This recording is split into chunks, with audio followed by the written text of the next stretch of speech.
Kompyuterda qilib ketsangiz ham bo'ladi, lekin men hozir videoga olyapman. Yangi oyna ochaman. Bu boshqa joyda ola qolaylik. Mana bu yerda bitta papka ochaman. So'zlar zanjiri deb nomlayman. So'zlar zanjiri deb nomlangan fayl ochdim. Bunga bitta app qo'yib qo'yaman. App so'zini ma'nosi nima? Application yoki ilova ham deb yuritiladi. Ilova so'zini biz application deb ataymiz. Ruxsat berdim Kamronbekka. Xo'p, hech kim qolmadi menimcha. Endi birinchi applicationimizni yozamiz. Har doimgidek kutubxonani chaqirib olamiz.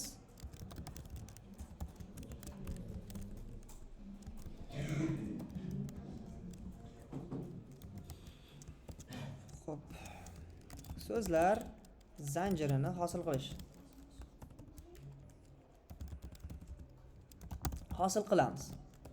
qilish deb nomlayman. Buni bir karra ishga tushirib yuboramiz. Uning uchun pastda terminal so'zini mana bu yerga ochaman. Misol yonga tortay, chunki mana bu yerda qo'shimcha portlarni ham sozlash mumkin. Streamlit as run bo'ladi. Bizda faylimiz app deb nomlanadi. Yangi direkt oynaga o'tkazdiradi bizni. So'zlar zanjirini hosil qilish. Bu ikkala oynani parallel ochib qo'yaman. Bu tomonga buni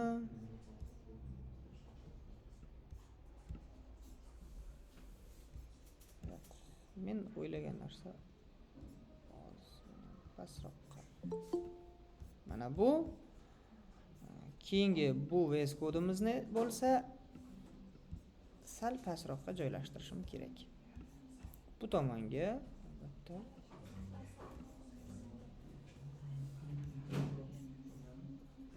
qo'yardim. Bu oynani yopib qo'yaman. Endi kichiklashtiraman. Bundan maqsad bu tomonda yozgan kodimiz bu tomonda ham bevosita ko'rinib ketaveradi. Google Chrome boshqa oynada qolib ketdi menimcha.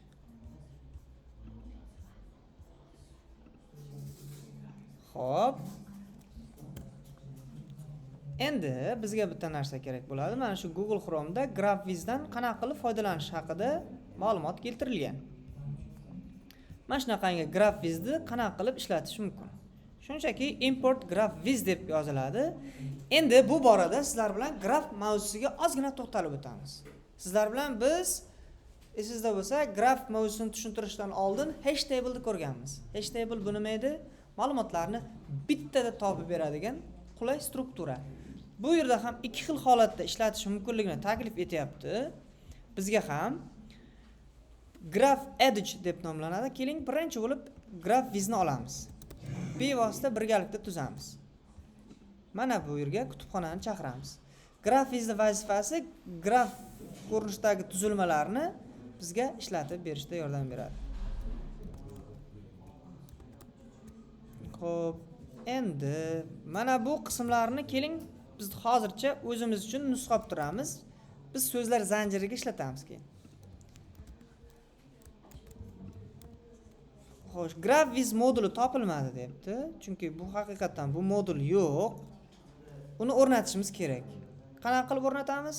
Uning uchun mana bu yerga bitta to'xtatamiz. Terminalni. Xo'sh, mana yerda ishlaydigan joyi ham yo'q ekan. Pip install nima edi? GraphVizmidi? GraphViz.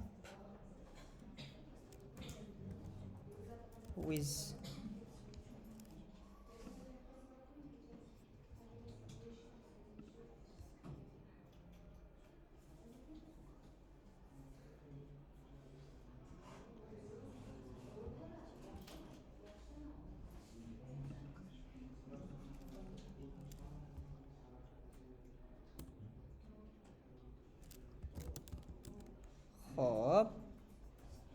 Endi buni qaytadan ishga tushirib yuboraman. O'rnatilib bo'lindi kerakli kutubxonamiz yoki bo'lmasam asosiy kutubxonaga ham o'rnatib qo'yish mumkin. Bunaqa qilib. pip install qilib nimani edi? Graph wizmidi? Mana bunaqa wizmidi? Wiz edi. Allaqachon o'rnatilgan deb aytyapti. Endi ishlayveramiz. Faqat biz bunaqa Quvvat degan narsadan foydalanmagandik-ku. Qayerdan chiqib qoldi bu? Streamlit ekrani kichikligi menga juda xalaqit beryapti. Run app deb nomlayman. Bu oyna qaytadan yangilandi. So'zlar zanjirini hosil qilamiz dedik va bu yerda bizga bir nechta graflar berdi. Endi bu graflarni biz o'zimiz tuzamiz. Faqatgina mana bu qismidan boshlab.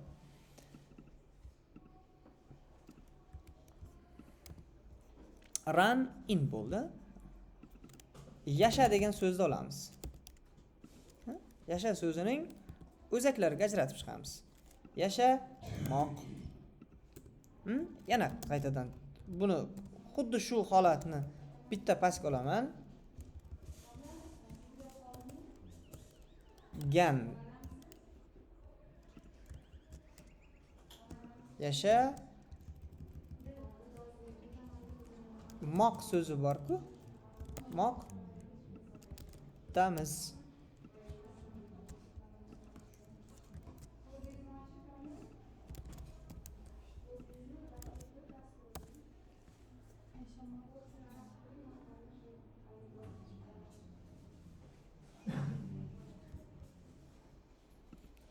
Yana ganga ham qo'yamiz. Gan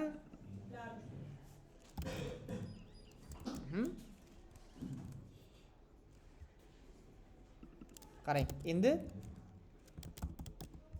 desakchi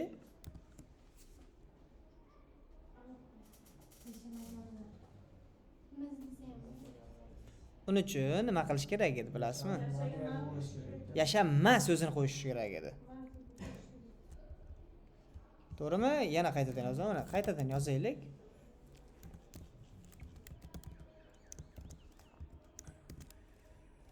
Yasha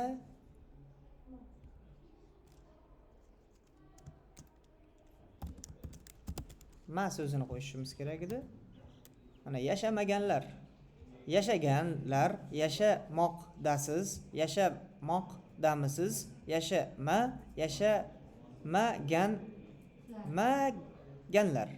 maganlar bo'ldi.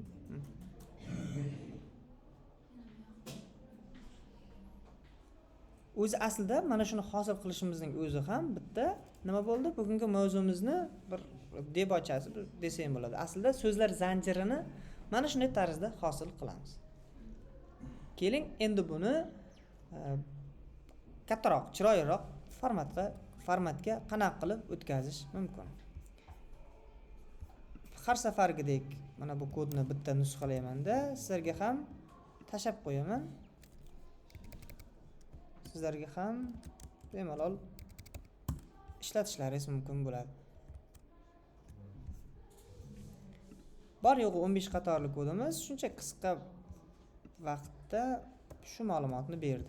Endi GraphViz o'zi nima ekanligi haqida chuqurroq to'xtalsak bo'ladi. GraphViz aynan mana shunaqangi biz yozayotgan ifodalarni grafik ko'rinishda ko'rsatib beradi. Endi buni aynan dumaloq shaklda emas, boshqacharoq shaklda ham qilishlik mumkin. Uning uchun nima qilamiz? Birinchi bo'lib, o'sha kutubxonasiga chuqur to'xtalib o'tishimiz kerak. Mana GraphViz chart deb nomlangan. Bu GraphVizdan olingan. Keling, GraphVizni nimasiga o'tishimiz kerak uning uchun? Yana ham chiroyliroq qilmoqchimiz.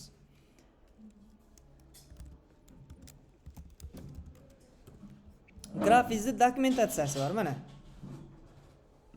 Dokumentatsiyasiga o'tamiz.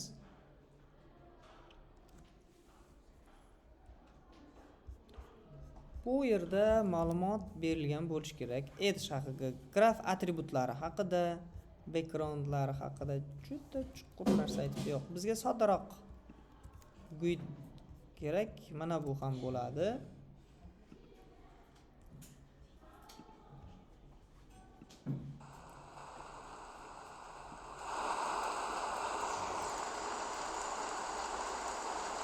bu kutubxona ochguncha ozgina yomg'irni ovozidan bahramand bo'lib turinglar. Xo'p, qanaqa qilib o'rnatish haqida ma'lumot berilgan bu yerda. Import graphics, keyin not ko'rinishida ham kiritish mumkin. Biz not ko'rinishdan foydalanmadik. E'tibor qiling, mana bunaqa qilib bog'liqlik mavjud deb aytib o'tyapti. Chuqurroq o'rganmoqchi bo'lsangiz, misol hello fayli bor ekan. Tayyor example'lar berilishgan. Edge'larni bir-biriga bog'lashni, keyin nimalar haqida aylana ko'rinishi, killer ko'rinishi bizda bir kishi yo'q.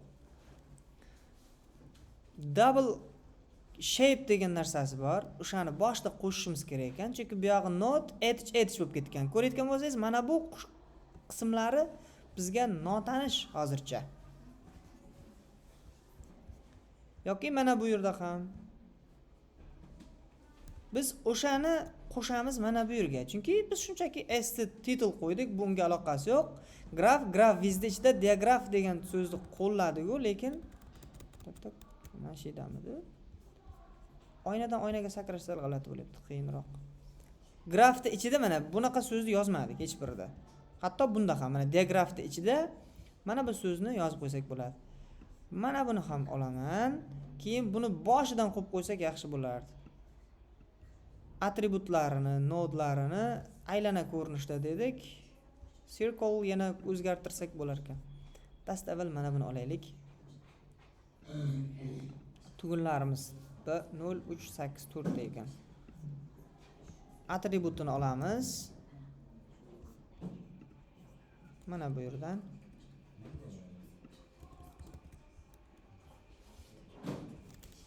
Bu yerda nega f degan sababi f deb mana bu digrafda ham olgan ekan. O'shaning uchun xato bermasligi kerak. Hozircha hech qanaqa ma'lumot o'zgarmadi, faqat o'lchamlarida muammo bor. Endi mana bu qismlarini, ranglarini o'zgartsangiz bo'ladi. Bu joylarigacha chuqur to'xtalmoqchi emasman. Muhimi mana bu ma'lumotlarni biz qo'lda kiritaylik. Hozir ko'ryapsiz, nima bo'lyapti? Biz tayyordan foydalandik xolos. To'g'rimi? Har safar endi biz ma'lumotni tayyor kiritilganidan emas, biz kiritib borganimizga ko'ra hisoblasin. Buni qanday qilamiz? Xo'sh, buni qilish uchun mana bu joyni men sizlarga ma'lumot sifatida yana tashab qo'yaman, lekin bu juda muhim narsa emas. Xo'p, endi buni o'chirib tashlayman. Mana yashagan, yashamoq so'zlari mayli mana bu yerda tura qolsin. Lekin har safar uni yangitdan qo'shishimiz kerak. Graf yaratildi. Edge qismiga biz ma'lumotni keyin kiritmoqchi bo'layotgan so'zimizni hosil qilishimiz kerak. Bu yerda hech nima paydo bo'lmaydi, chunki so'zlar zanjiri deganimiz bilan ma'lumot kiritilmadi. Endi bu yerga kirituvchi ma'lumot foydalanamiz. Text inputdan foydalanaman. Ma'lumot kiriting deb qo'yamiz. Ma'lumot kiriting deb qo'ysak, bu yerda ma'lumotni kiritish oynasi hosil bo'lishi kerak, faqat mana tag chiziqda bo'lishi kerak edi.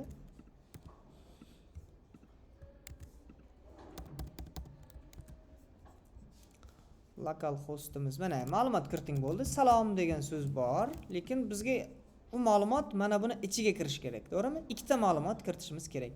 Shuning uchun oynani teng 2 ga bo'lamiz. Buni bittasini key deb nomlayman, case deb nomlayman. Chunki kalit so'zi bor va unga bog'lanayotgan nima bor? Qiymat bor. Values deb qo'yaman, unga mos. Buni tepadagidan nusxasi ham bo'lar ekan. Values deb qo'yaman. Birinchisiga ma'lumot kiriting, qiymatini kiriting deymiz, ha? Qiymatini kiriting. Bu ikkalasi ham paydo bo'ldi, faqat ketma-ket, lekin bizga ketma-ket emas, yonma-yonchasiga chiqish kerak. Uning uchun biz ikkita ustun, mana bu oynani 2 ga bo'lib olamiz. Buni ustunlaymiz. Ustun 1 deyman va ustun 2 degan ustun yaratib olyapman. Bu columns deb nomlanadi. Ikkita yaratdik. Endi with deb yozaman. Ustun nomi, birinchi ustunimiz 10 ga, oynani 2 ga bo'lib yubordim. Yo'q, bunaqa o'zi kichkina. Buni bitta bunga o'tkazamiz. Tezroq. With ustun 2 ni qo'yibman. Buni 10 ga suraman. Ekranni bitta yangilasam, e'tibor qiling mana. Ma'lumot kiriting, qiymat kiriting. Ya'ni shuni qilishimiz kerak. Bu yerga kirgan ma'lumot bu yerga ham kiritilgandan keyin mana bu yerda bajarish degan bitta tugma hosil qilmoqchimiz. Va uni bitta maqsadim konteynerga o'ramoqchiman. Konteyner bu yerda konteyner nimaligini bilasizmi? Bitta dumaloq oyna hosil qilaman, shu oynaning ichida bo'ladi. Chiqib ketib qolmaydi-da. Konteyner qanaqa hosil qilinishi haqida ham bu yerda ma'lumot bor. O'zi nima qilmoqchimiz? Men yana qaytarib o'taman. Mana bu yerga ma'lumot kiritamiz, bu yerga qiymatini kiritamiz. Yuqoridagidek nima paydo bo'laverish kerak? Graf paydo bo'lishi kerak. Chizma paydo bo'lishi kerak. Har safar biz qo'lda kiritdik mana bular, to'g'rimi? Yashamoq kabi so'zlarni. Bizning maqsadimiz shu. Endi keling graf edge deb turib bir marta chizib ko'rsatmoqchiman. Mana shu yerda bitta kommentni ochaman. Da bittasini yopaman, buni tepaga olib chiqmoqchiman. Sababi mana bu birinchidan olingan nimani qo'yishim kerak bu yerga? Case ni olaman va buni hali siklga solaman. Chunki bittasi uchun ishlaydi. Qolgani uchun ishlamaydi. Chunki sekin-sekin boshlayveramiz. Mana hozir o'ziga o'zi graf bo'lib turibdi. Hech qanaqa tugma qo'ymadik. Ya'ni bo'sh bo'lsa hech nima chiqarmasin degan qoida qilmadik-da. Shuni ham qila olamiz. Ya'ni bo'sh bo'lsa o'ziga o'zini ta'minlab qo'ygan. Biz yasha degan so'zni qo'yamiz. Keyin nima edi? Moqmidi? Ko'rdingizmi? Qo'ydik, o'zi avtomatik paydo bo'ldi.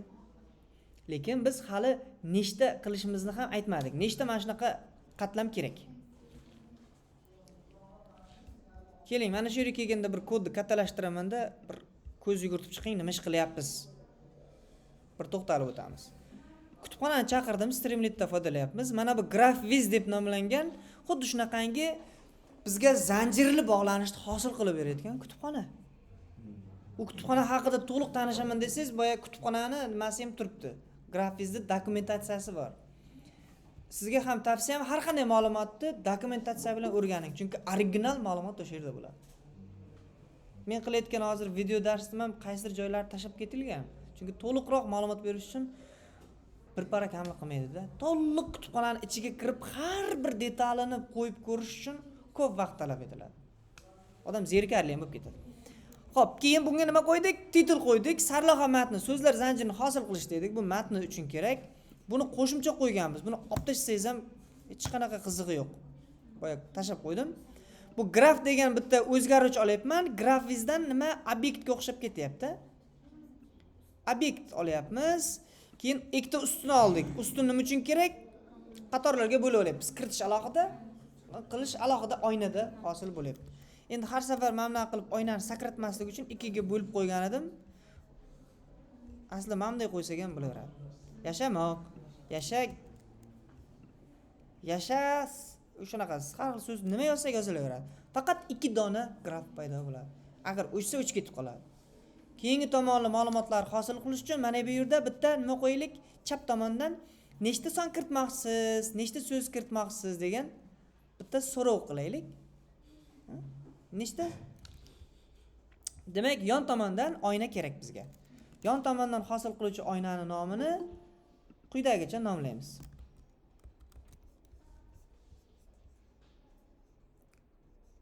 Kirishga ruxsat so'rabdi. Noza. Qarang, buni qanday hosil qilaman? Bor yo'g'i st deb yozaman, cd bar deb nomlanadi bu. With bilan hosil qilaman. Shunda pastdan yozaman. St write deb yozaylik. Bu yon oyna deb yozib qo'yamiz. Bu yon oyna. Keling, bitta yangilayman. Bu yon oyna degan yozuv mana paydo bo'ldi. Bu yerga ma'lumot kiritamiz, mana bu yerga sonini kiritamiz. Mana bunaqangi oraliqda.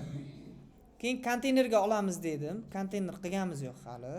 Konteyner hosil qilamiz. Mana buni o'rab olamiz. Mana shu joyini. Chiroyli qilib. Oynaga ma'lumot kiritishimiz kerak. Bu yerga keling, input data deb qo'yaman. Bu nima uchun bo'ladi? st number input deyman. yoki input numbermidi? Numbermidi? Hozir ko'ramiz. Sonini kiriting. Sonini kiriting deb qo'ya qoldik. Bitta yangilasak xato beradi. Demak, noto'g'ri yozibmiz. Sariq chizib turibdi-ku, aslida boya to'g'ri yozsak to'g'ri chiqarardi. Number input tag chizig'i yo bor yoki yo'q. Demak, tag chizig'i bor. Ko'rdingizmi? Bu faqat mana bunaqa hosil bo'lyapti. Nima bo'lyapti? 0 butundan boshlab ketdi-ya. Keling, number inputda birinchi parametr bor. Bu birinchi nima kiritayotganligimiz, nechinchi qiymat turishini kiritiladi. Keyin o'zi avtomatik bu yog'i ketyapti-da, milliongacha ketib qolishi mumkin. Shuning uchun bitta chegara qo'yish kerak. Misol uchun 10 gacha. Natijada bu qiymatimiz 10 dan nariyog'iga o'tmaydi. Ko'rlaringizmi? Bu nima uchun kerak? Mana bu yerdagi mana bu qator hozir bitta, to'g'rimi? Bitta qator. Bitta bossak, yana ikkita paydo bo'lib qolish kerak. Shunaqa narsa hosil qilmoqchimiz. Input datadan olmoqchimiz. Bu yon oyna degan joyini olib tashlay. Haqiqatan yon oynaligini ko'rdik. Ha? Faqatgina kam ma'lumot bilan uzog'i mana ularni agar olib tashlasak, uzog'i bir 20 taga ham yetmaydigan qator kodda. Lekin birinchi o'zimiz Windows forumlardan keyin buni o'rgansak osonroq ishlatib o'rganamiz. Bu tezroq o'rganasiz. Bundan foydalanib Windows forumga o'tsangiz, undan ham tez o'rganasiz.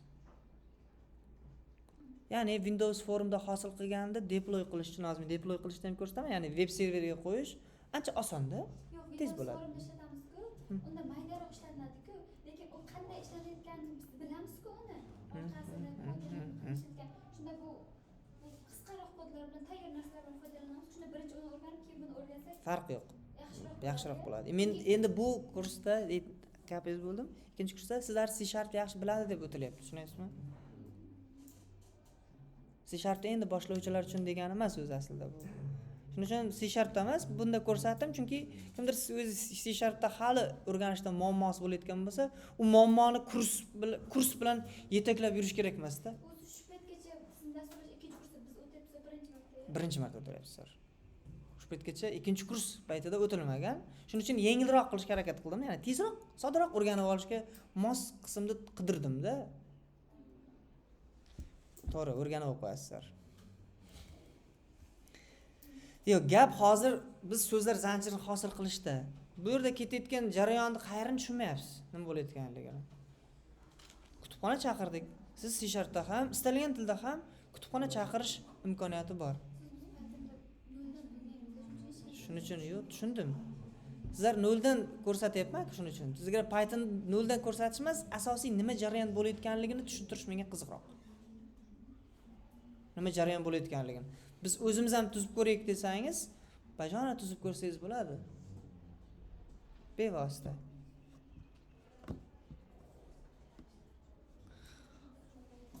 Bu yerda mana title degan so'z nima uchun kerak bo'lishi mumkin? Mayli. Stni biz bilamiz, C#dami birorta obyekt olib, uni nuqta orqali uni nimasiga ichiga kira olamiz. Bu yerda ham shunday qilyapmiz. st deb nomladik, uni ichida title deb nomlangan qanaqadir bitta parametr bor yoki funksiya bor. Metod bor, o'sha metodga biz so'zlar zanjirini hosil qilish dedik. Bu sarlavha bo'ldi, shunchaki. Bu obyekt olyapmiz grafda. Tepasida shapka bor-ku, label. O'sha label aslida. Sog' bo'ling, haqqasi rost. Bu ham obyekt graf uchun. Yon oyna uchun hosil qilyapmiz. With degani endi bundan ichida turgan mana blokka olindi deganda, mana bu yerda chiziqcha paydo bo'lyapti-ku. Bu blok ichi degani, mana bu yerda yozayotgan har qanday ma'lumot mana qarang. Bu yerga yozmay qo'ysak tugaydi o'zi. Mana bu yerda tugaydi, mana bu yerda tugadi. Mana bu qismdan boshlab tugadi.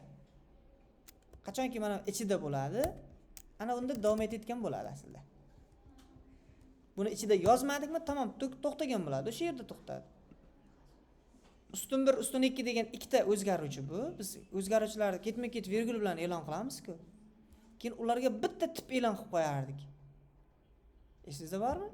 Faqat bu yozilish bu tomondan bo'lar, teskarisidan. Biz ham shunday qildik.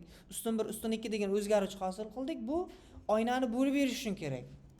Agar ana 2 deb qo'yganimizda o'sha yerga 3 qo'yganib o'zgaruvchi bo'lsa 3 ga bo'linadimi shunda? Yo'q, mana bunimi 3 ga bo'linadi-yu, lekin e'lon qilmagan bo'lamiz-da uchinchisi. Yo, e'lon qilsak. Mana bu yerda aytayapti-ku, 3 ta e'lon qilgansiz, lekin ko'rsatmagansiz deyapti. Mana qarang, bu yerdan yozib o'tib ketaman. With ustun katta shrift o'zgarib qolibdi-ku. Ustun 3 ta ham e'lon qilish kerak-da, chunki bu yerga yozdikmi, albatta bo'lish kerak. Ustun 3 deyman. Lekin chaqirmasam ham ishlayveradi. Mana. Mana bu yerda e'tibor qiling, bitta virtuallik bo'sh joy turibdi. Bizga ko'rinmayapti lekin, chunki undan foydalanmadik. Endi u joydan foydalanib agar ustun 3 midi, shunchaki mana hech narsa yozmadik. Shunchaki pustoy turibdi. Yoki mana L degan yozuvni qo'yib qo'yaylik. L degan yozuv mana paydo bo'ldi, bitta joy bor mana bu yerda. Foydalanmadik xolos. Buni o'chirib tashladim. 3 talik holat kerak emas. Buni keyin yana bitta qiziq joyi bor. E'tibor qiling, yana qarang. Mana bu yerga 3 yozmayman-da. Aslida ikkita narsa yozish kerak-ki. 1 ga 5 deb yozsam, qarang nima bo'ladi. Bitta yangilik.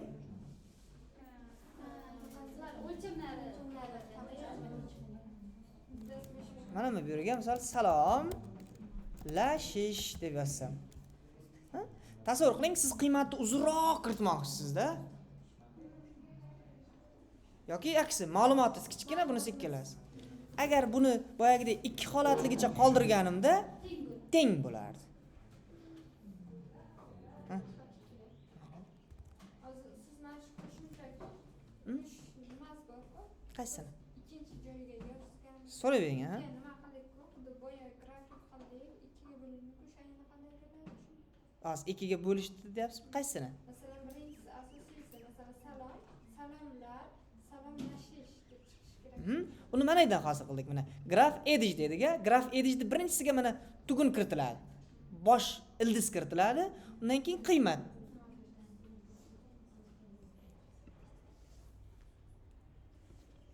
Case value deymiz mana. Birinchi kalit qiymat. Bizda kalit birinchi ifoda bo'layapti, u asosiy ildiz vazifasini bajaryapti. Bizda yashamoq. Grafikka shunday qilib, hozir grafik o'zgarib ketyapti-ku. Hozir bu yerga kod yozilgan vaqtiga bo'lgan. Lekin hozir kod yozmasangiz, o'sha yerga yozsangiz, bitadi. O'shani qanday qilasiz? Qayerga? Yana qaytargin. Men hozir shuni kod yozmasdan, shu ikkita nimasi qaralik qilib yozish qanday bo'ladi? Ikkita qaralik qilib, ikki tarafga strelka qo'shyapsizmi? Strelka qilib yozaman. Hozir pastga qarab strelka chizdik, tutdik, shu ikki taraflama strelka qo'yib ketamiz. Mana bittani qilib tushmizda. Mana. To'g'ri aytyapsiz. Mana bunday deyapti. Bitta salomlashish bo'lsa, salomlash moq bo'ladi, keyin ketyapti. Qarang. Tushundingizmi? Ekranga bitta qarang. Yo'q, o'sha Tushundim. Uning uchun yana bitta qo'shimcha kiritish kerak. Mana bunga bitta nima kerak? Yana bitta qo'shimcha. Yo'q, boya uchinchi yonida qiymatni kiritish kerakmi yoki? Yo'q, shunday farqi yo'q. Ha. Ya'ni mana bu yerda value qo'ysam, qarang nima bo'ladi. Keyin ikkita variatsiya bo'ladi-a shunda. Bo'ladi. Mana qarang. Chunki value-ni value-ga olib qo'ydik. Value-ga. Bir-biriga ulanib qoldi. Bu yerda xuddi shu kombinatsiya ketadi. K value. Mana bu yerga qarang, mana yashamoq. Yasha degan ikkita so'z bir xil turibdi. Ya'ni birinchisiga yashaning yoniga moq bo'ladi, o'sha yashaga gan so'zini ham ulasin degani bo'ladi. Keling shuni bitta ochay kommentdan, buni yopib turay. Mana qarang. Mumkin. Uning uchun e'tibor qiling, yasha degan bitta so'z yoki mana endi aytishimiz mumkin, to'g'ri aytyapsiz. Ildiz so'zni kiriting deb alohida qo'yib, ya'ni asosiy so'zni kiriting deb, qolgan qo'shimcha so'zlarni kiritishni talab etish mumkin. Qanday hosil qilish bu o'zingizga bog'liq. Keling, shunday qilamiz haqiqatan. Ma'lumot kiriting emas, asosiyini kiriting deb qo'yilgan. Asosiy ildizni kiriting deb qo'yamiz. Kiriting. Shunda nima bo'lmaydi? Har safar buni yo'qotish kerak bo'lmaydi. Mana bu turadi. Pastdagilar keyingi qatordan yozaveramiz. Keling, nima qilamiz? Values bunga 1 qo'yaman, bunga 2 qo'yaman. Birinchi qiymat bo'ladi shunda. Bunda ikkinchi qiymat bo'lib turibdi. Hozircha qo'lda yozyapmiz. Nasib bo'lsa buni sikl orqali ketma-ket qo'yishni ko'ramiz. Buni yoqaman. K values 1 bo'ladi. Bu yerda yana case'da o'zi saqlanib qoladi va 2 deydi. Bitta saqlab, bitta qaytaman. E'tibor qiling. Bosh so'z salom bo'lsin. Lashish, lashmoq. Tushundingizmi?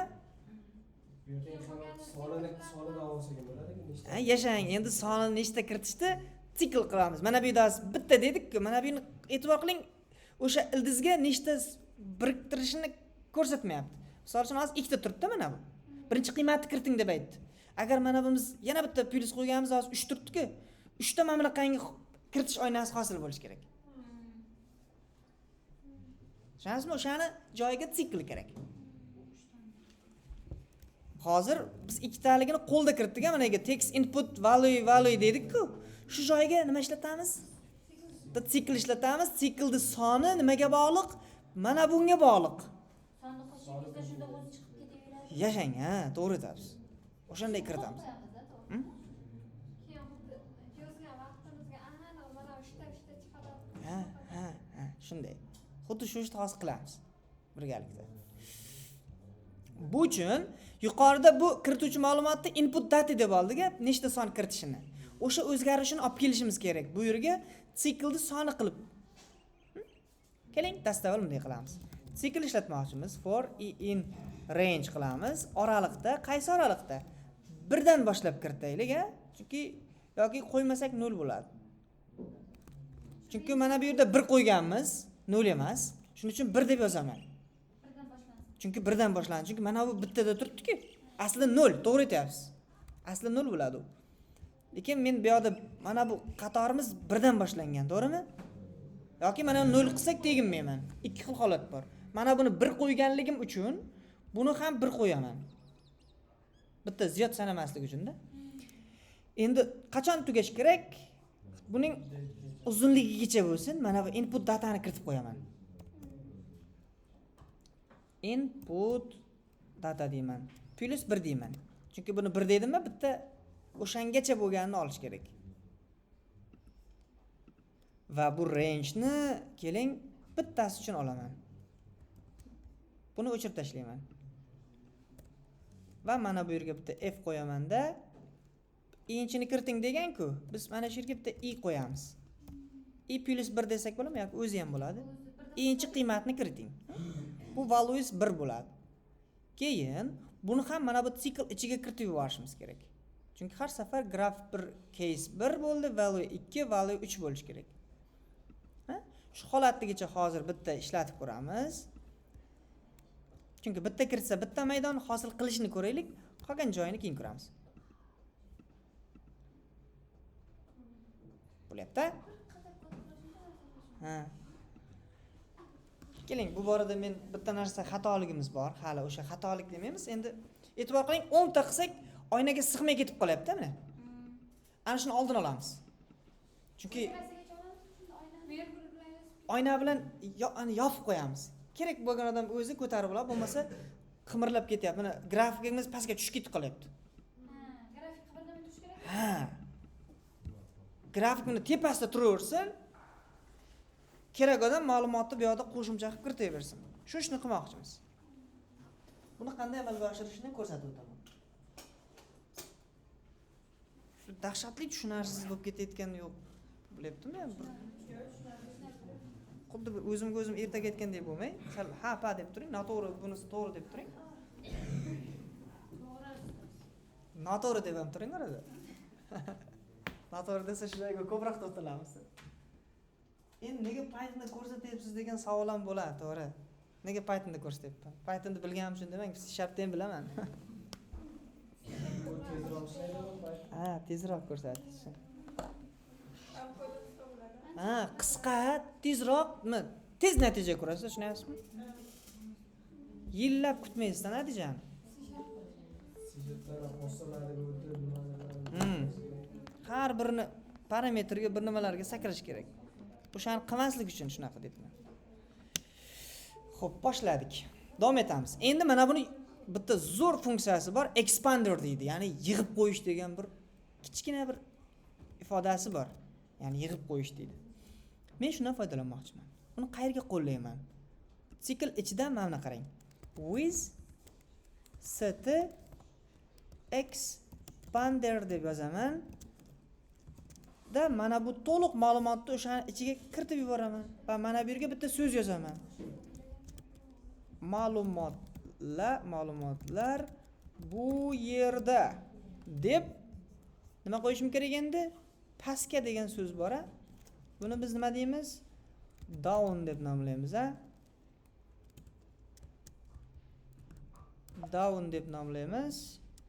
Shift bilan belgiladim bu menimcha. Olmadimi nusxa? Pastki strelkani. Down.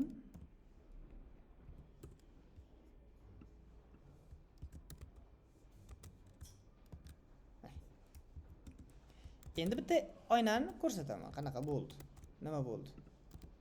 Ma'lumotlar bu yerda. E'tibor qiling mana. Plyusni bosyapman.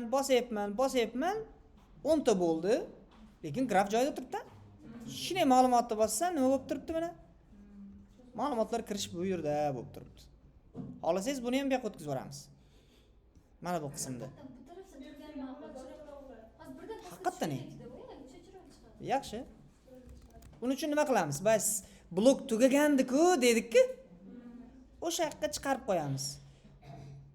Yoki mana bunday qilib qo'ysak ham bo'ladi. Juda ajoyib usul bor yana bitta. Bu tomonga o'tkazishimiz uchun ustun kerak emas endi bizga. Chunki bu qatordan chiqmayapti u. Shuni ustun deganni o'chiraman-da, mana shu blokni shuni belgilab, tepaga olib chiqaman. Qaysiga olib borishim kerak? Input datamiz bor-ku. Ana shu yerga olib chiqsam. Nega u yoqqa olib chiqdik? Bitta e'tibor qiling nima bo'ldi, qarang.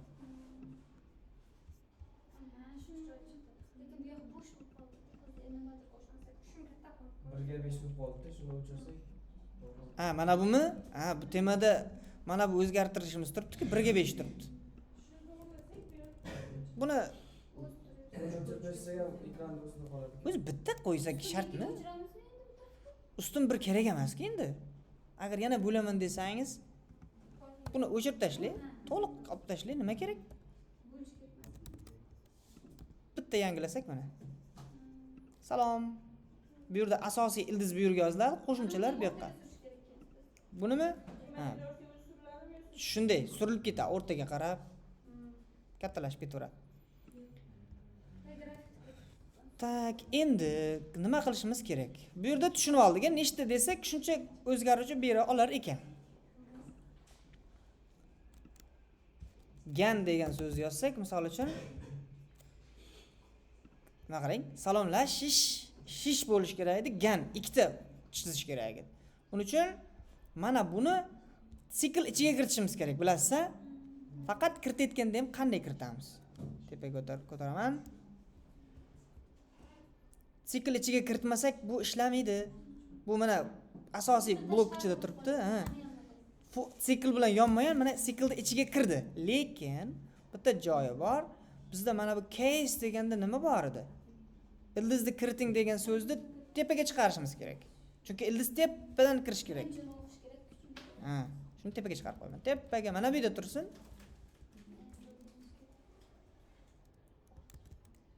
Juda tushunarsiz qilib yubormadimmi? Bu yoq kerak emas. Mana buni ham tepaga chiqarib qo'yay. hozircha pastdagi mana bular o'qish shart emas. Mana bularni ham sal kodlarni kichkina qilib qo'yib, bitta qatorga tushirib qo'ydim. Bor yo'q 12 qator hali ham. Shu ma'lumotlar uchun hali ham 12 qator. Bitta qo'shaman.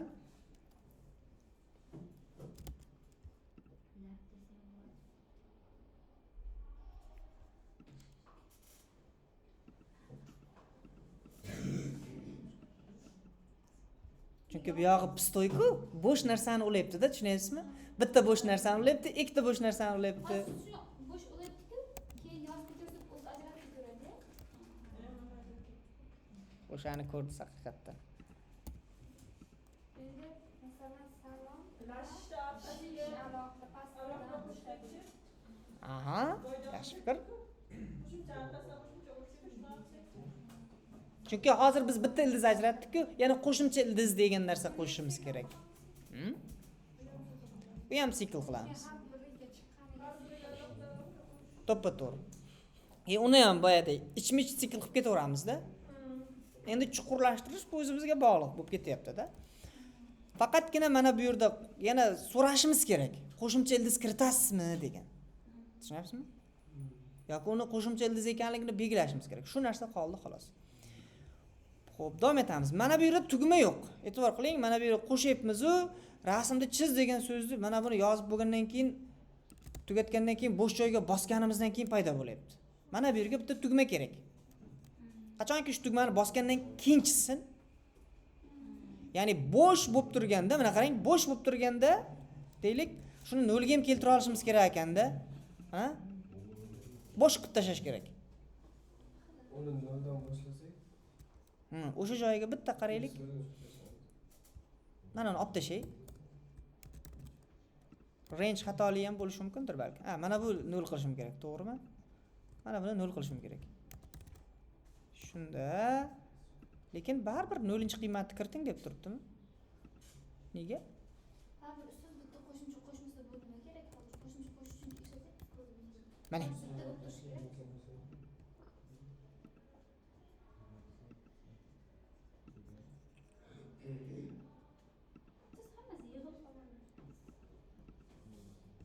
Ma'lumotlar bu yerda. Bitta enter bosish kerak to'g'ri kelyapti-da. Mana shu joyga nima kerak deyapman? Bitta tugma kerak. Tugma hosil qilmoqchiman, o'rtoqlar. Tugmani qayerdan qo'yaman? Case kalitni kiritadi-ku, kalit kiritgandan keyin, buni ham kiritgandan keyin paydo bo'lsin. Mana bu yerdan paydo bo'ladi. Bitta tugma. Mana tugmani tagidan qo'yaylik. Xo'sh. Hisoblash deyman. Button deyman. Yozaman. Hisoblash deyman. Type'ini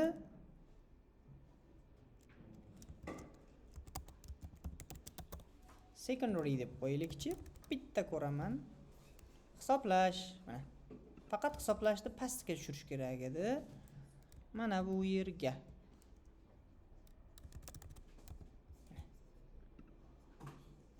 Nima bo'ldi? Qizil yonib turibdi-ya. Hisoblashdan keyin use container width degan funksiyasida bor edi. Ya'ni to'liq tugma bo'lish kerak-da.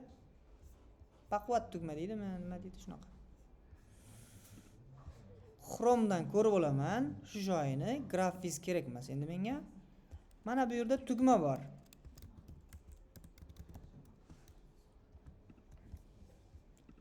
Tugmada mana bu parametrni yoqmoqchiman. Use container width degan funksiyasi bor. Ya'ni qo'shimcha true qo'yaman shunga. Natijada konteynerni to'liq hajmi bo'yicha degan bo'ladi-da mana.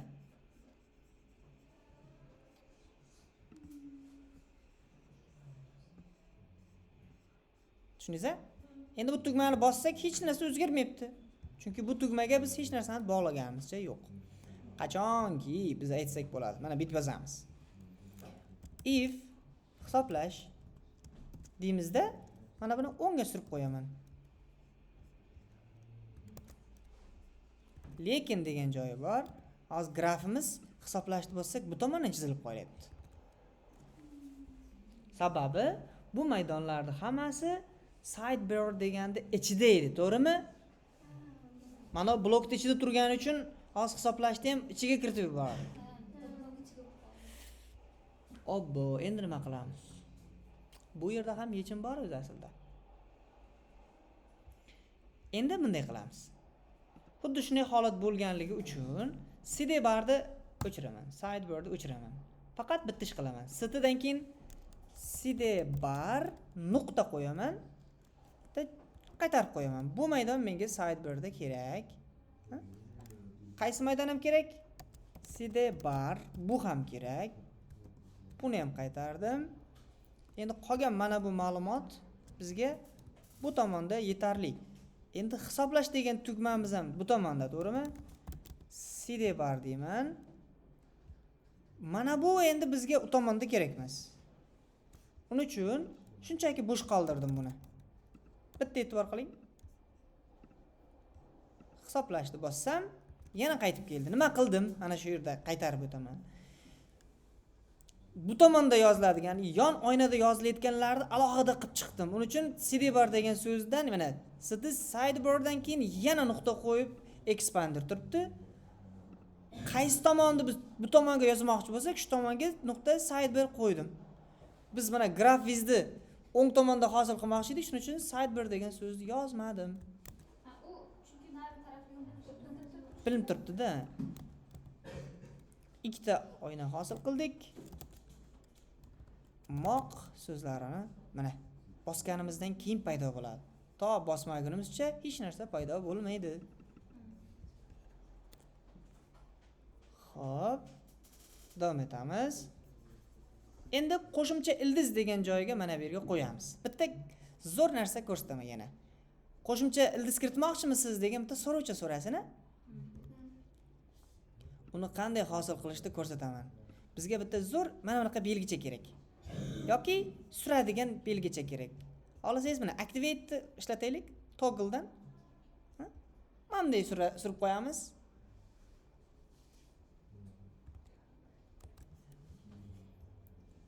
Buni qayerdan so'raymiz? Sonni kiriting emas. Tak. Qayda so'rasak bo'ladi? Ildizni kiritingdan mana bu yerda qo'yaylik, qo'shimcha ildiz kiritmoqchimisiz degan narsa qo'ymoqchiman.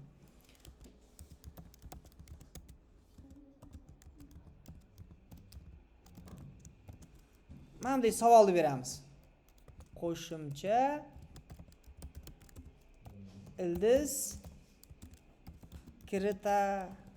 kiritasizmi deb qo'yay. Keyin yana bitta sizlarga sal chiroyliroq bo'lsin.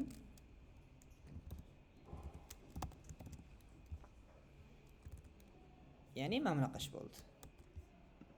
Deylik. Bitta bossak, Bobble bunaqa emas-ku.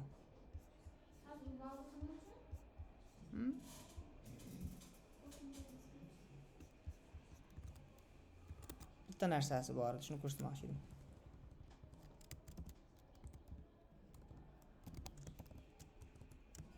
Snow degan joyi bor edi, bitta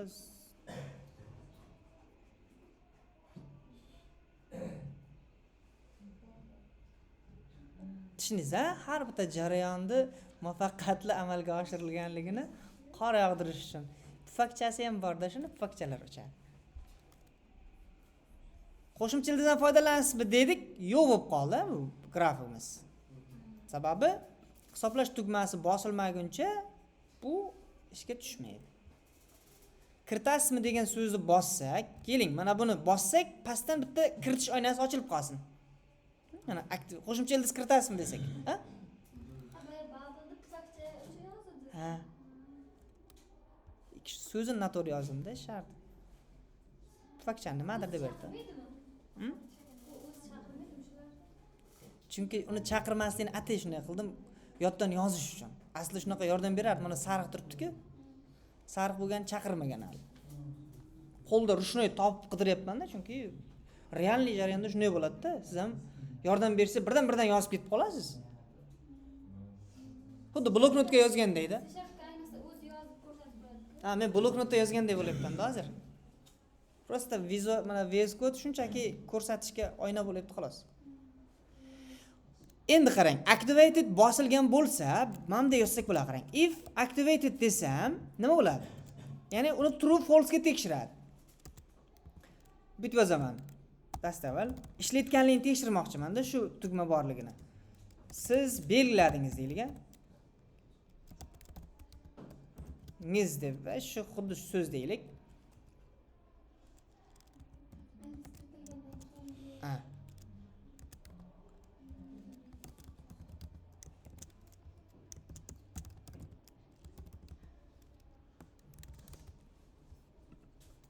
Mana qarang.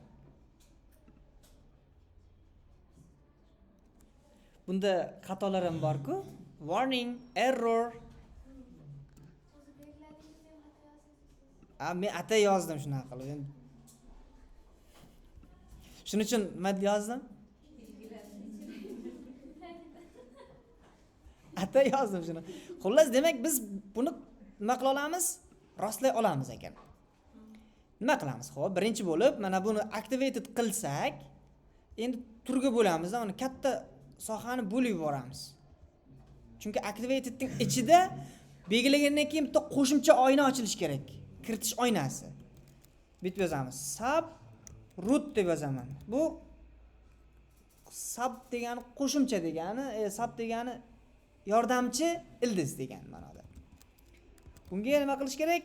Text inputmidi? Shunday yozdikmi? Text inputni qarab olaylik. Ha, shuni yozibmiz.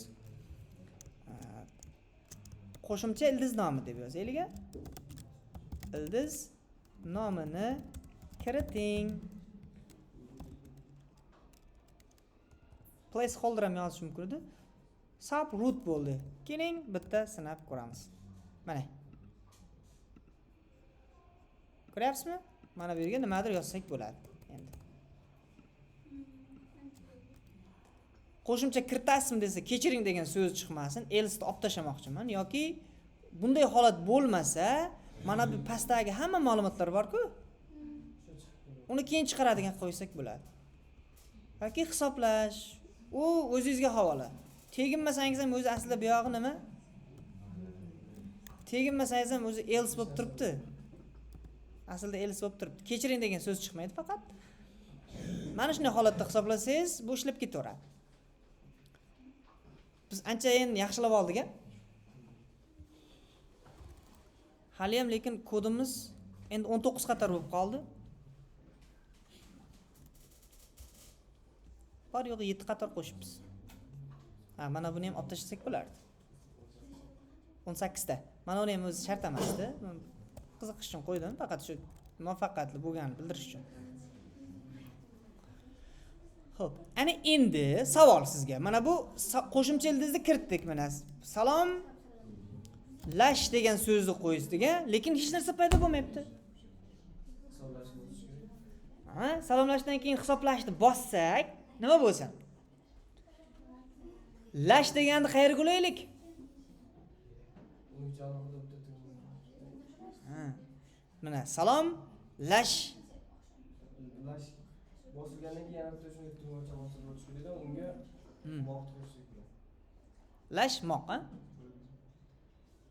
Salom bilan lashni ulashimiz kerak albatta, chunki qo'shimcha bo'lgandan keyin undan keyingiga ulanish uchun. Ozgina o'ylashimiz kerak ekan. Lashni biz ildiz dedik. Demak, qachonki biz lashni qo'shsak, bu mana bunaqangi kombinatsiya hosil qilish kerak u ham. Qo'shimcha ildizni ochsakgina mana bu yerdan yozamiz biz. Belgiladingizdan keyin xo'p, sonni kiritinglar tepada turaversin. Shuni tepaga shuni olib chiqsakchi, activated pastga tushirsakmi yoki yoki buni if bilan kiritib tepaga olib chiqsak. Fikr. Hozir biz qilmoqchi bo'layotgan ishimiz qo'shimcha ildizni kiritish bo'lyapti.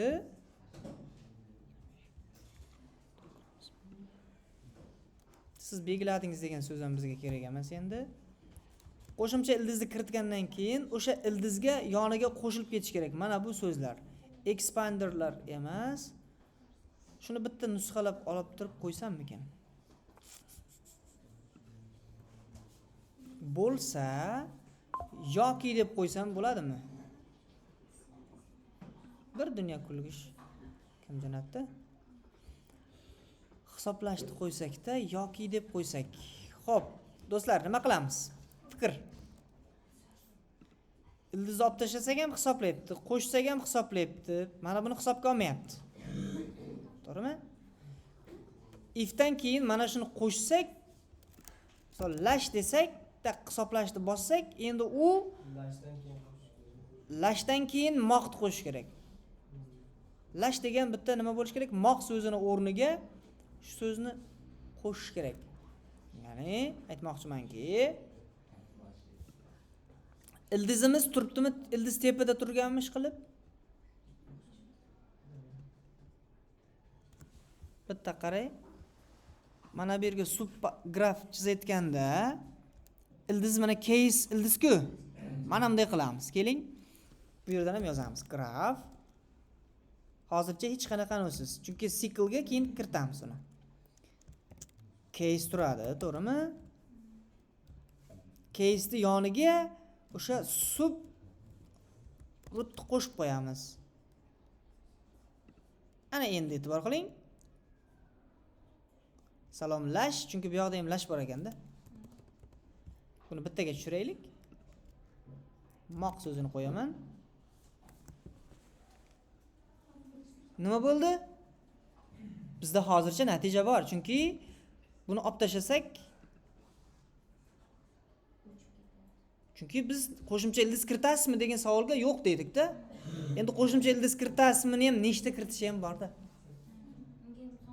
Ha, unga sikl qilamiz unga. Nechta kiritasiz degan so'zni biz ham aytishimiz mumkin-ku. Birinchi ildiz bilan ikkinchi ildiz birga ulanib qoldi. Qo'shimcha ildiz dedik-ku. Qo'shimcha Ha, o'sha ildizni yonida yana bitta ildiz bor-da, u ildizdan endi boshqa tarqab ketadi demoqchi edik-da. undan yana chiqadi. Ha. Lash deb turib mana bossak, e'tibor qiling, salom lash. Faqat moq so'zi bundan keyingi bo'lishini aytmadik, xolos.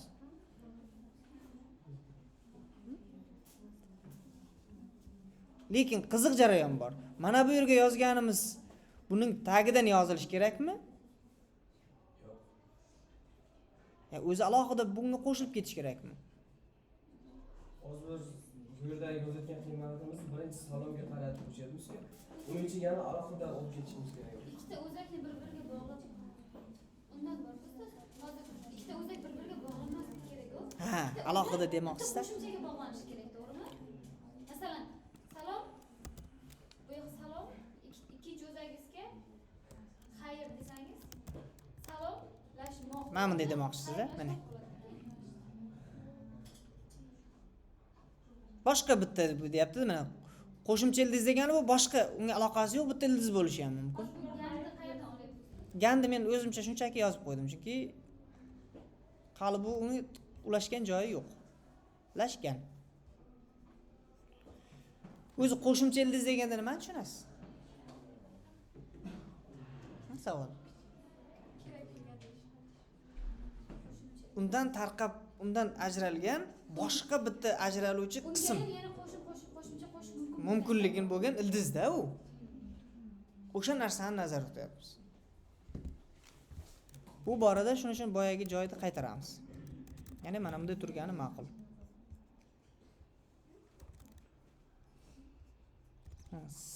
Sabrut bo'lsa o'ziga o'zini qo'yib qo'ygan.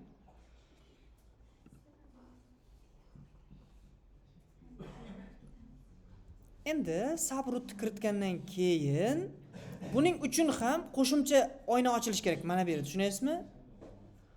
Hozir bu faqatgina bitta mana uchun ishlayapti. Qo'shimcha ildiz kiritsak, mana bu yerda nima paydo bo'lsin?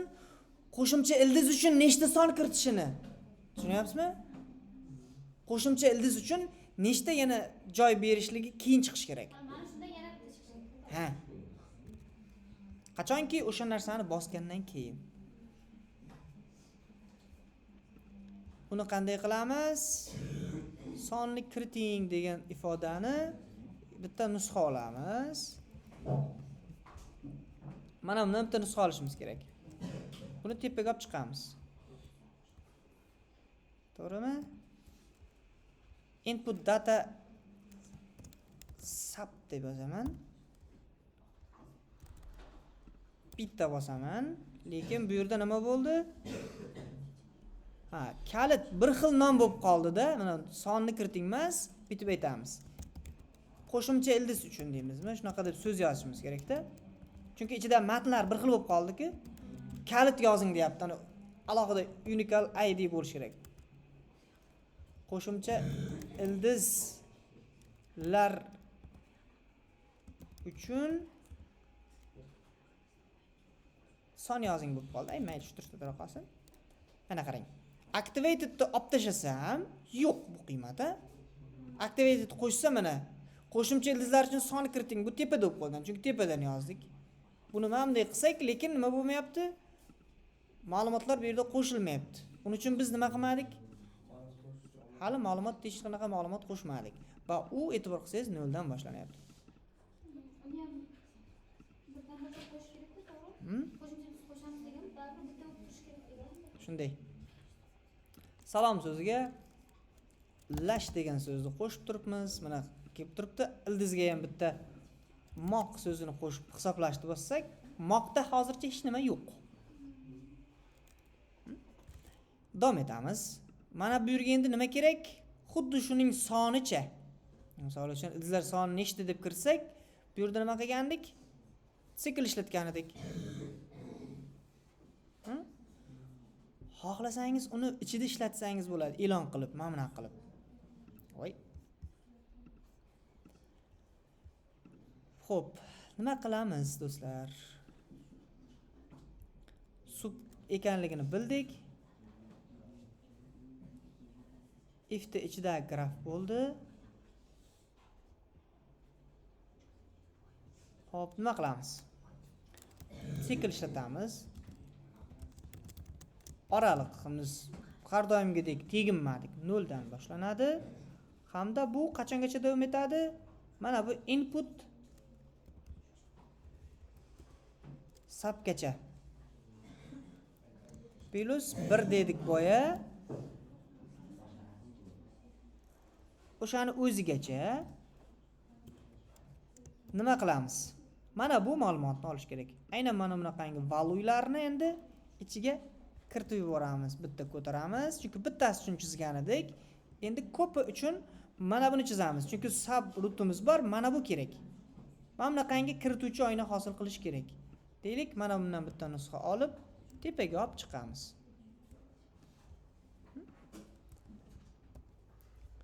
Inchi sub deyman. Qiymat so'zini kichkina harfda. Sub qiymatni kiriting.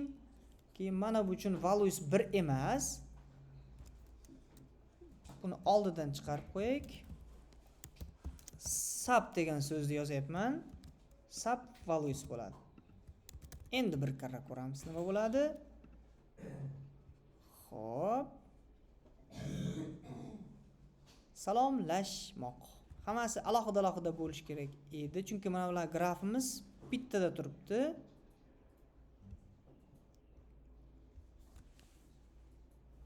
Hisoblash tugmasi faqatgina bu uchun ishlayaptimi? Hozir e'tibor qiling, kirituvchi ma'lumotlarimiz ikkitadan bo'lib qoldi. Chizayotganimiz sikl ichida ikkalasi ham. Buni else ga o'girishimiz kerak. Bitta else kerak baribir. Sababi shunda mana bu qismlarni pastga olalardik. To'g'ri. Mana bunday qilib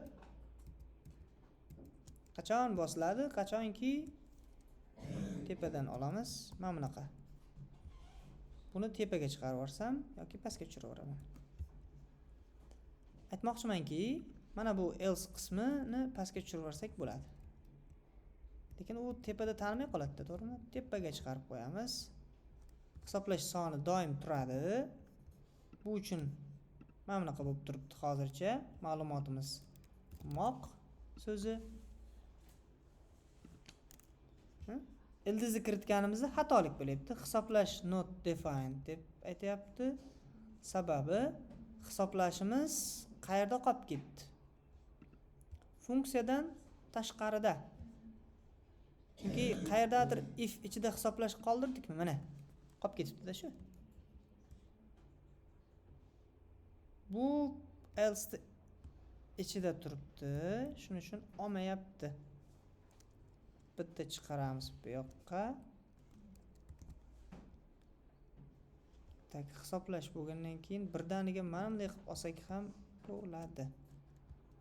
Kesib olaman, chunki uni alohida ishlatganimcha yo'q. Mana shunday qilamiz.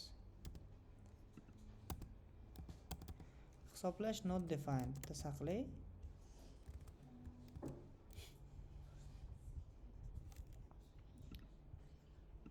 Birinchisiga matn kiritish kerak. Asosiy ildiz salom. Alijon degan so'z qayerdan chiqdi? Moq dedim. Ildiz qo'shamiz dedim. 0 ta ildiz dedik. Bu hozircha hech narsa yo'q. Qo'shimcha ildiz nomini kiriting. Hisob qiymat pastda turibdi. Lash deganni qo'shamiz. Bu yerda qo'shimcha bizning konteynerimiz qani aytgandek. Mana bu yerda chiqayotgan oynachamiz qolib qoldi-ku.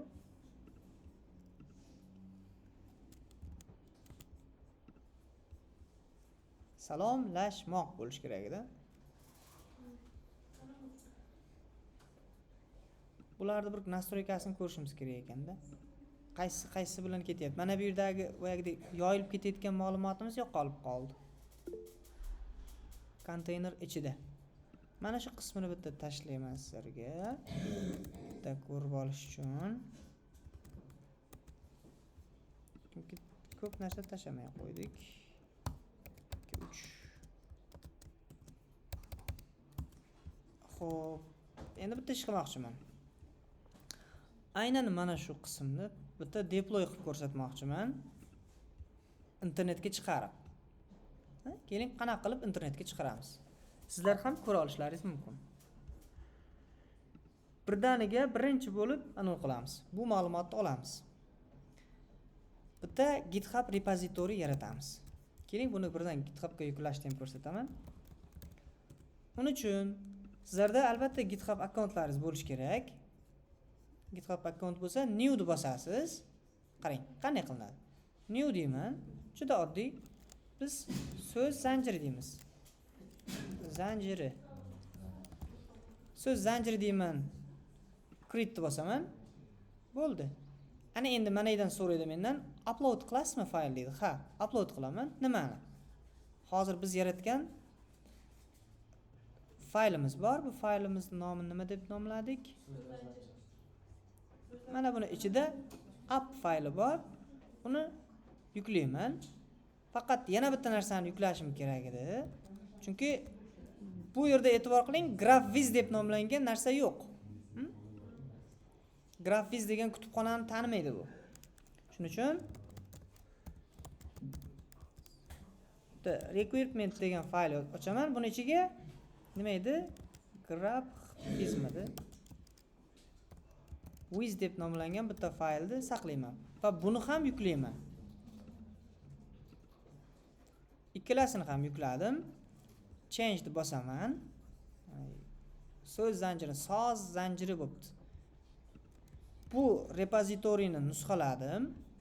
Endi butun ommaga otib yubormoqchiman. Sizlar ham so'z zanjiri degan fayldan foydalanmoqchisiz. Buning uchun share streamlitni share deb yozaman. Qarang. Share streamlit yo'q. Bunisini kattalashtiraman. Create app deb bosaman. Men GitHubga joylaganman so'z zanjirini. Endi mana bu yerga boyagi yo'lni tashladim. Hammasi joyida. Mana bu yerda app deb nomlangan fayl. Bunga zanjir deb nomlayman. Zanjirlar deb yozaylik. Yoki zanjirning o'zi ham bo'lar ekan. 6 talik. Deploy deb bosaman.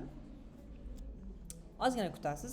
zanjir.streamlit.app degan fayl hosil bo'ladi. Buni sizlarga tashlayman hozir. Linkini. Mana ozgina non pishirish jarayoni bo'lyapti. Tayyorlayapti. Mana ochib ko'rsak, mana o'sha kutubxonalarni mana e'tibor qiling, o'rnatyapti. Bo'ldi. Endi mana bu linkni olaman-da, guruhga shuni tashlasam, siz ham xuddi shunday qilib graf tuzib ko'ra olasiz. Mana so'zlar zanjiri degan mana ikonkali narsa paydo bo'ldi, ko'rdingizmi? Bemalol kirib, mana bu yerga hisoblashni bosib.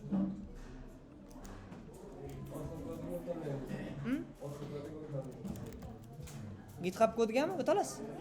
Mana bu yerda. Biz ham o'tsak bo'lamiz, foydalanamiz.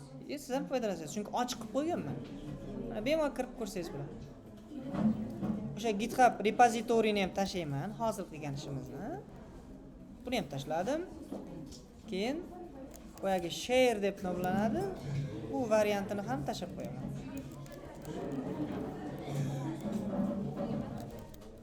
Qanaqa qilib deploy qilganimda ikkalasini ham hammasini tashlab qo'ydim.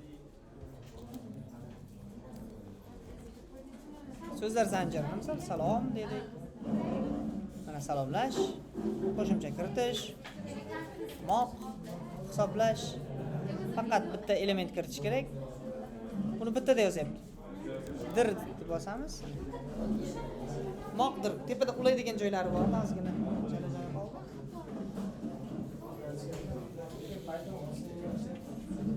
Yaxshiroq qilib